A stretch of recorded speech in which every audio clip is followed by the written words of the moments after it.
नांदेडच्या मध्यवर्ती ठिकाणी असलेल्या नरसीमध्ये आज ओबीसींचा मेळावा पार पडणार आहे। या ओबीसी मेळाव्यासाठी लातूर, परभणी, हिंगोली, नांदेड या जिल्ह्यातून ओबीसी बांधव दाखल होणार आहेत आणि त्याच अनुषंगाने जे आहे ते या ओबीसीमध्ये आज बाळासाहेब आंबेडकर हेही देखील उपस्थित राहणार आहेत आणि संबोधित करणार आहेत। ते आपल्या सोबत आहेत, आपण त्यांच्याशी बातचीत करणार आहेत। काय सांगाल, ओबीसीच्या मेळाव्यामध्ये तुम्हीही सहभागी झालात आता?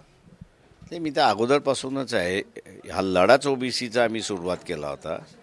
ओपडसोट येतात, काही बोलतात, समाजामध्ये भांडणं लावतात, हे काही योग्य आहे असं मी मानत नाही। आम्ही 80 साली हा लढा सुरुवात केला मंडल कमिशनपासून।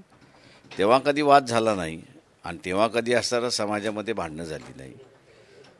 आता त्या इश्यूवरनं भांडणं कशासाठी? आणि ज्याचा अधिकार आहे त्याला तो मिळाला पाहिजे। ओबीसीचा आरक्षणाचा अधिकार होता तो त्याला मिळाला पाहिजे। बाबासाहेबांनी जे राजीनामा दिला, अनेक जणांना माहीत आहे की त्यांनी हिंदू कोड बिलासाठी राजीनामा दिला, पण त्यांनी दुसरा मुद्दा त्यांचा जो होता की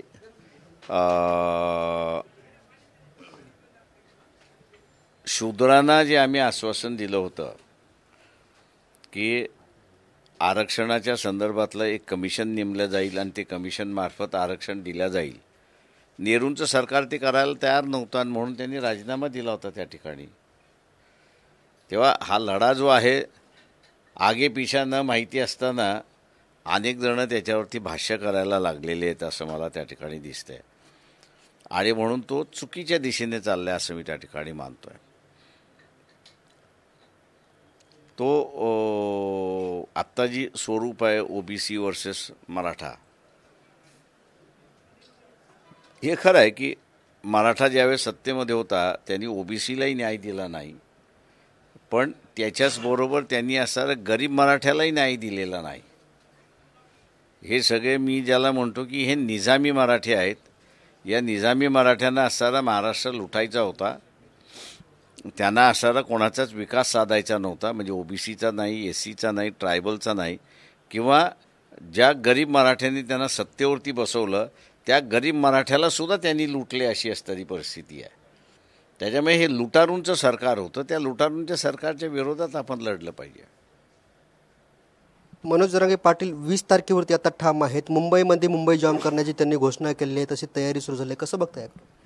सरकारने बघायचं, मी थोडी बघायचं, सरकार बघून घेईल ते।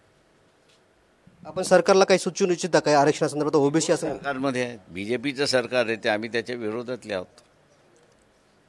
तुम्ही इंडिया आघाडीला एक प्रस्ताव दिला होता, त्यामध्ये 22-22चा फॉर्म्युला असा तुम्ही लोकसभेसाठी 12-12चा तुम्ही दिलेला होता, कसं म्हणजे काय प्रतिसाद आहे तिकडून? त्यांना विचारा ना, मला कशाला विचारता? आम्ही तर फॉर्म काँग्रेसवाल्याला विचारा, एनसीपीला विचारा, सेनेला, त्यांना विचारा, तुम्ही मला कशाला विचारताय? सुप्रिया सुळे यांनी मुख्यमंत्री यांच्यावर टीका केली आहे। आदित्यनाथच्या कामाची जी स्टाईल आहे ती आता मुख्यमंत्री वापरतात असं सुप्रियाताई सुळे म्हणतात। थँक्यू, मला त्याच्याबद्दल काही बोलायचं नाही। मी इतर कोणावरती बोलत नाही, टीका करत नाही। भावना गोळे यांच्या संस्थेची बँक खाते गोठवण्यात आली, आयकर विभागाची कारवाई। मी कोणावरती बोलत नाही। निश्चितच बाकी जे इतर प्रश्न राजकीय असतील ह्यावर बोलण्यासाठी जे आहे ते प्रकाश आंबेडकर यांनी टाळलेलं आहे। कॅमेरामन अनिकेत दहातोंडे सह मी रमेश चेंडके, TV9 मराठी, नरसी, नांदेड।